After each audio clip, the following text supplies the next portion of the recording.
वक्रतुंड महाकाये सूर्यकोटि संप्रभ निर्विघ्नं कुरु मे देव सर्वकार्येषु सर्वदा। ओम श्री गणेशाय नमः। आप सभी को विनायक चतुर्थी की ढेर सारी शुभकामनाएं। आप सभी पर भगवान गणेश की कृपा सदैव बनी रहे। आज की वीडियो में आप सुनेंगे विनायक चतुर्थी व्रत कथा।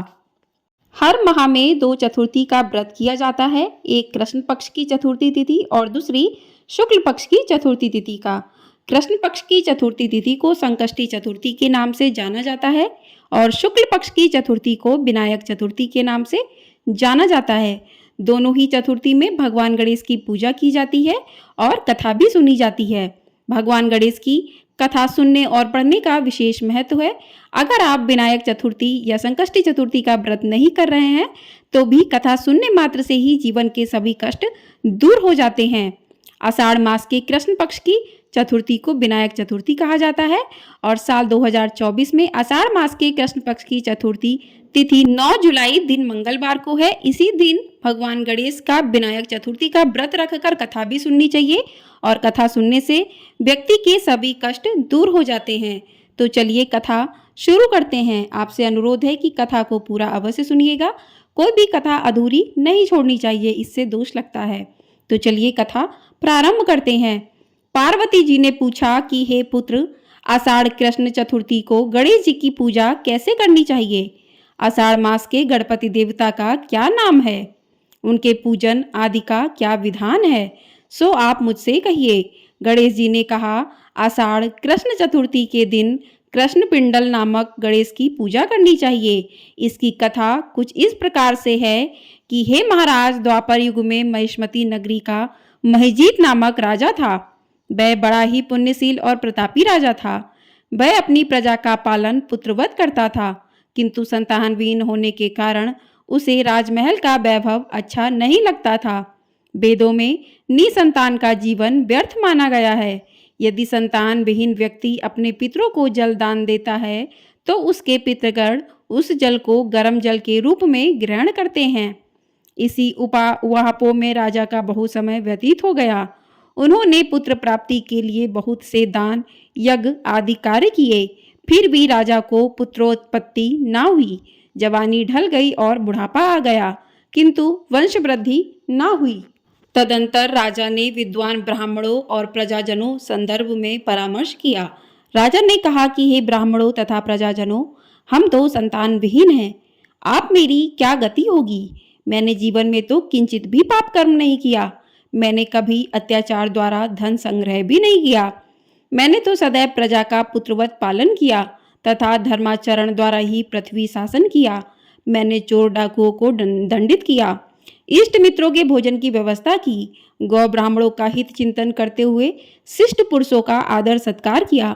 फिर भी मुझे अब तक पुत्र न होने का क्या कारण है? विद्वान ब्राह्मणों ने कहा कि हे महाराज, हम लोग वैसे ही प्रयत्न करेंगे जिससे आपके वंश की वृद्धि हो। इस प्रकार कहकर सब लोग युक्ति सोचने लगे। सारी प्रजा राजा के मनोरथ की सिद्धि के लिए ब्राह्मणों के साथ वन में चली गई। वन में उन लोगों को एक श्रेष्ठ मुनि के दर्शन हुए। वे मुनिराज निराहार रहकर तपस्या में लीन थे। ब्रह्मा जी के सम्मान वे आत्मजीत, क्रोधजीत तथा सनातन पुरुष थे। संपूर्ण वेद विशारद एवं अनेक ब्रह्म ज्ञान संपन्न वे महात्मा थे। उनका निर्मल नाम लोमेश ऋषि था। प्रत्येक कल्पांत में उनके एक एक रोम पतित होते थे, इसलिए उनका नाम लोमेश ऋषि पड़ गया। ऐसे त्रिकालदर्शी महर्षि लोमेश ने उन लोगों को दर्शन दिए।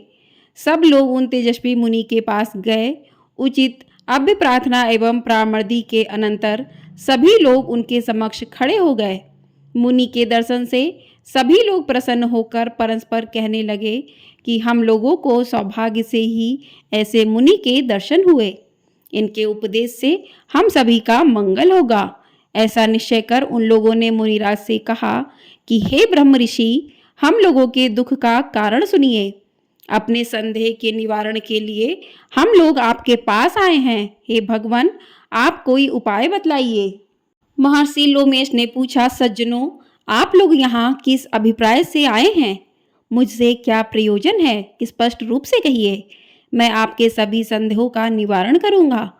प्रजाजनों ने उत्तर दिया कि हे मुनिवर, हम महिष्मती नगरी के निवासी हैं। हमारे राजा का नाम महिजीत है। वह राजा ब्राह्मणों का रक्षक, धर्मात्मा, दानवीर, शूरवीर एवं मधुरभाषी है। उस राजा ने हम लोगों का पालन पोषण किया है, परंतु ऐसे राजा को आज तक संतान की प्राप्ति नहीं हुई है। हे भगवान, माता पिता तो केवल जन्मदाता ही होते हैं, किंतु राजा ही वास्तव में पोषक एवं संवर्धक होता है। उसी राजा के निमित्त हम लोग ऐसे गहन वन में आए हैं। हे महर्षि, आप कोई ऐसी युक्ति बताइए जिससे राजा को संतान की प्राप्ति हो, क्योंकि ऐसे गुणवान राजा को कोई पुत्र ना हो, यह बड़े दुर्भाग्य की बात है। हम लोग परस्पर विचार विमर्श करके इस गंभीर वन में आए हैं। उनके सौभाग्य से ही हम लोगों ने आपका दर्शन किया है। हे मुनिवर, किस व्रत, दान, पूजन आदि अनुष्ठान कराने से राजा को पुत्र होगा? आप कृपया करके हम सभी को बतलावे। प्रजाजन की बात सुनकर महर्षि लोमेश ने कहा कि हे सज्जनों, आप लोग ध्यानपूर्वक सुनो। मैं संकटनाशक व्रत को बतला रहा हूँ। यह व्रत निसंतान को संतान और निर्धनों को धन देता है। आषाढ़ कृष्ण चतुर्थी को एक दंत गजानन नामक गणेश की पूजा करें। राजा व्रत करके श्रद्धा युक्त हो ब्राह्मण भोजन करवाएं और उन्हें वस्त्र दान दें। गणेश जी की कृपा से उन्हें अवश्य ही पुत्र की प्राप्ति होगी। महर्षि लोमेश की यह बात सुनकर सभी लोग करबद्ध होकर उठ खड़े हुए। नतमस्तक होकर दंडवत प्रणाम करके सभी लोग नगर में लौट आए। वन में घटित सभी घटनाओं को प्रजाजनों ने राजा को बताया। प्रजाजनों की बात सुनकर राजा बहुत ही प्रसन्न हुए और उन्होंने श्रद्धापूर्वक विधिवत गणेश चतुर्थी का व्रत करके ब्राह्मणों को भोजन, वस्त्रादि का दान दिया। फिर रानी सुदक्षिणा को श्री गणेश जी की कृपा से सुंदर और सुलक्षण पुत्र प्राप्त हुआ। जो भी व्यक्ति इस कथा को श्रद्धापूर्वक करेंगे, वे समस्त सांसारिक सुख के अधिकारी होंगे। बोली भगवान गणेश जी की जय। तो इस प्रकार से कथा पूर्ण होती है। शिव पुराण में तो कहा जाता है कि भगवान गणेश गणेश चतुर्थी के दिन ही अवतरित हुए थे। इसी वजह से सनातन धर्म में चतुर्थी व्रत का विशेष महत्व माना जाता है। शिव पुराण के अनुसार जब माता पार्वती ने भगवान गणेश को पुत्र रूप में पाने के लिए 12 सालों तक तपस्या की थी, जिसके फलस्वरूप उन्हें शुक्ल पक्ष की चतुर्थी के दिन भगवान गणेश प्राप्त हुए। इसलिए हिंदू धर्म में शुक्ल पक्ष की चतुर्थी का विशेष महत्व माना जाता है, जिसे विनायक चतुर्थी कहते हैं। मान्यताओं के अनुसार विनायक चतुर्थी व्रत सभी प्रकार के कष्टों से छुटकारा दिलाता है।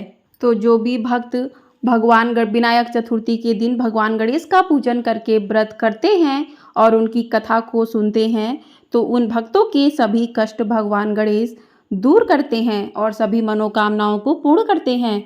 निसंतान को संतान देते हैं, निर्धन को धन, और घर में जो भी दुख दरिद्र होते हैं भगवान गणेश की पूजन करने से वो दुख दूर होते हैं। और भगवान गणेश को तो बुद्धि का देवता माना गया है, तो इनकी पूजा करने से छात्रों की जो बुद्धि होती है उनमें वृद्धि भी होती है।